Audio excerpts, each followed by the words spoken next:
Мы сейчас находимся уже на точке акции «Путь к дому» в районе рабочего городка столицы республики, города Якутска, рядом с магазином ХТ. И здесь удивительные вещи происходят с точки зрения самой же акции. К нам пришел гость из Иркутска. Хотелось бы вот представить, каким, как говорят, ветром вас сюда занесло. Что случилось? Ну, я директор автономной некоммерческой организации «Байкальский центр поддержки трезвости» и приехал сюда по приглашению местных групп анонимных алкоголиков, которые у вас в Якутске уже образовались. Одна на якутском языке, одна на русском. И они попросили поделиться опытом, как мы помогаем анонимным алкоголикам, анонимным наркоманам и другим группам зависимых в городе Иркутске. И в Иркутске анонимные алкоголики уже 28 лет. И для того, чтобы представлять их в органах власти, для того, чтобы снимать для них помещения, некоторые активные люди организовали вот такое некоммерческое объединение. И за последние 8 лет оно получило большое развитие. Благодаря ему в Иркутске уже порядка 30 групп, которые помогают выздоравливать алкоголикам, наркоманам, переедающим, родственникам алкоголиков, взрослым детям алкоголиков и многим другим.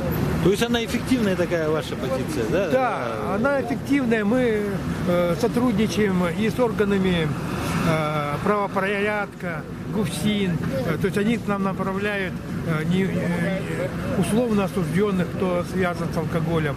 К нам органы опеки направляют родителей, у которых собираются отнимать детей. И если кто-то из них после встречи с нами и посещения собраний меняет свою жизнь, то они уже соответственным образом учитывают это при своих решениях. То есть моя-то задача в Якутске тоже встретиться и с представителями власти, и с анонимными алкоголиками, и рассказать для того, чтобы тоже создать такую систему, чтобы как можно больше людей имело шансы перестать пить, перестать принимать наркотики, улучшить свою жизнь. Причем никто не гарантирует, что это панацея, что это всем поможет.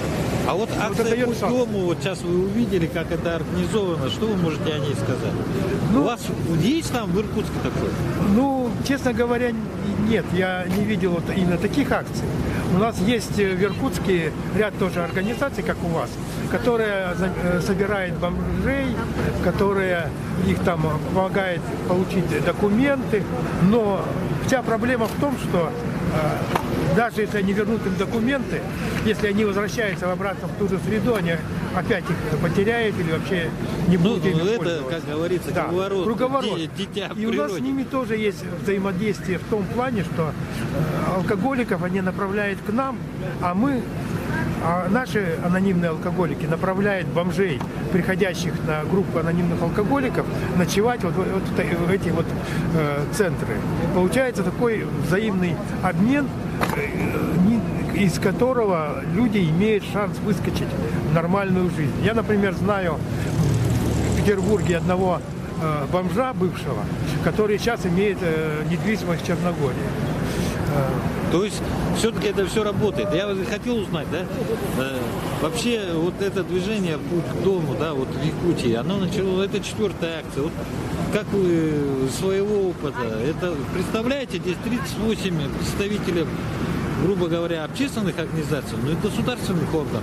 Здесь ведется медицинский анализ. Здесь ведется сразу, заметили, да, Николая диагностика. Представляете?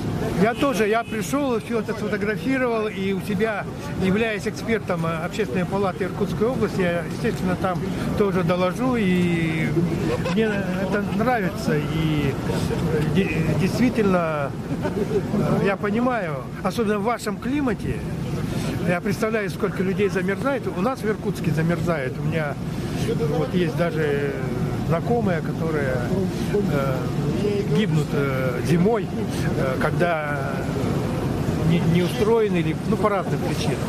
Поэтому, что касается ожогового отделения в Иркутске, куда свозят обмороженных, то там столько тоже людей без рук, без ног.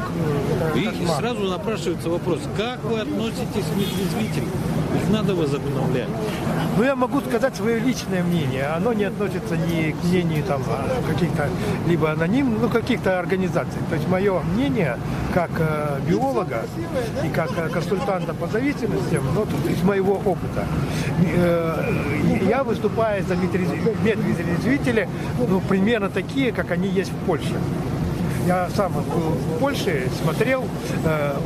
То есть там они являются подразделением медицины, но обслуживает их полиция. То есть полиция привозит, и они там не просто как у нас обольют водой, возьмут штраф и выкинут потом.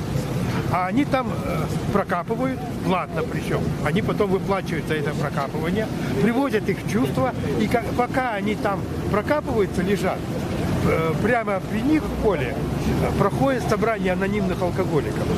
Поэтому даже люди, которые, может быть, и не хотели бы бросить пить, но они вынуждены там лежат, они получают информацию, и со временем, когда у них приходит осознание гибельности своего поведения, они знают, куда идти, что делать, и это распространяется информация. Кроме того, человек, когда он приходит в себя, алкоголик, это самый удачный момент для того, чтобы убедить его, что нужно бросить пить. Потому что несколько дней пройдет, он придет в себя и будет говорить, что ничего, все нормально, я же выжил и дальше выживу. А в этот момент он самый восприимчивый. Поэтому именно такие резвители, во-первых, они спасут жизни, а во-вторых, они помогут этим людям, которые там окажутся, во всяком случае, части из них, изменить свой образ жизни, подняться и жить нормально и счастливо. Я правильно понял, а вы предлагаете медрезвители, когда все НКО и ваше общество, все через медрезвитель воздействуют на человека, если он попал в эту ситуацию? Ну, естественно, если он попал в эту ситуацию, попал в медрезвитель, то, естественно, нужно этим делом воспользоваться. В Польше мне говорили, что очень удобно выздоравливать алкоголикам, в тюрьме, потому что им там деться некуда, они там и с ними работают, и все это прекрасно делается. Поэтому такие закрытые помещения в тот момент, они, конечно, помогают и могут это... Огромное спасибо, за участие в нашей акции. И это у вас есть телефон, прошу показать. То есть это у вас в вашем родном городе. Да? В городе Якутске. Да, в городе Якутске. Дорогие друзья, воспользуйтесь, если есть такие проблемы. Спасибо, до свидания. Это самое.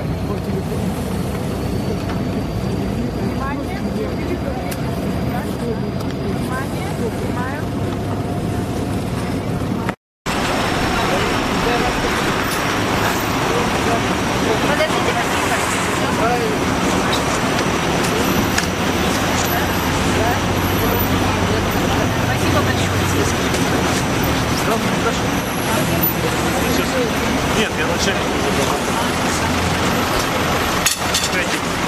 Так? Да. Анна Михайловна, здравствуйте. Я смотрю, вы с участниками уже сфотографировались, да? Мы сегодня в течение дня работаем плотно, как и в других акциях, да. Хотелось бы узнать, какие все-таки результаты. Во-первых, я хочу поблагодарить всех коллег, которые приняли активное участие. Прежде всего МВД по Республике Саха-Якутия, психологов, участковых, ветеранов МВД Республики Саха-Якутия и многих-многих других, которые имеют отношение к сегодняшней 4-й социально-благотворительной акции «Путь к дому». Поблагодарить руководство и личный состав Управления Федеральной службы исполнения наказаний, республиканские министерства и ведомства, подведомственные учреждения, наши социально ориентированные некоммерческие организации и всех других землячества, которые приняли активное участие. К нам сегодня в акцию обратилось 45 граждан. То есть это говорит о том, что проблема по-прежнему остается актуальной.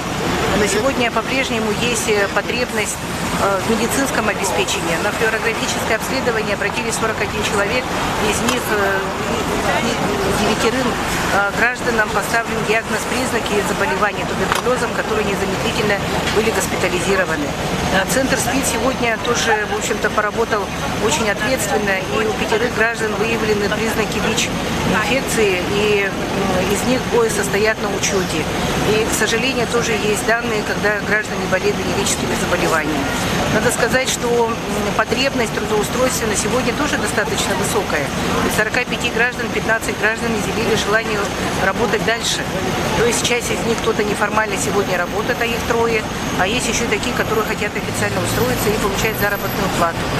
Социально ориентированные некоммерческие организации сегодня обратились для дальнейшей реабилитации более 10 граждан. Мы считаем эту цифру высокой, потому что ведь акция проходит исключительно на добровольной основе. То есть человек сам внутри осознает, что ему в жизни что-то необходимо менять сегодня в лучшую сторону. Из них 5 у нас обратились в КИРЭФ, это государственное бюджетное учреждение. Линия жизни, социально ориентированная НКО и успех. И надо сказать, что по вопросам восстановления документов тоже есть более десятка обращений. Всем тоже оказана очень высокая профессиональная консультация.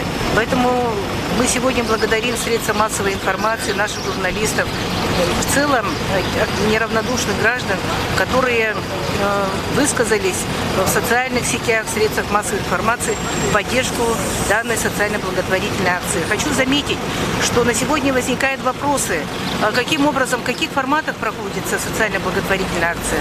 Она проводится в формате, когда мы комплексно оказываем конкретную адресную помощь гражданину, а ведь мы с вами еще являемся свидетелями, когда сами участники и, скажем так, реабилитанты социально ориентированных НКО сделали подарок жителям города Якутска, это снежный городок 7 декабря.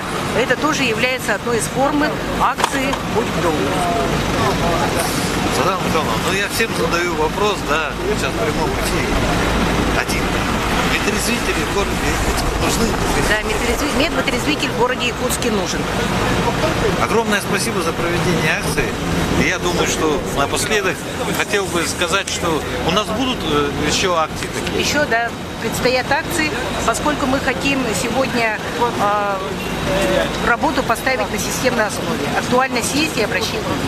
Светлана Михайловна, а будет круглый стол по итогам? Будем собираться?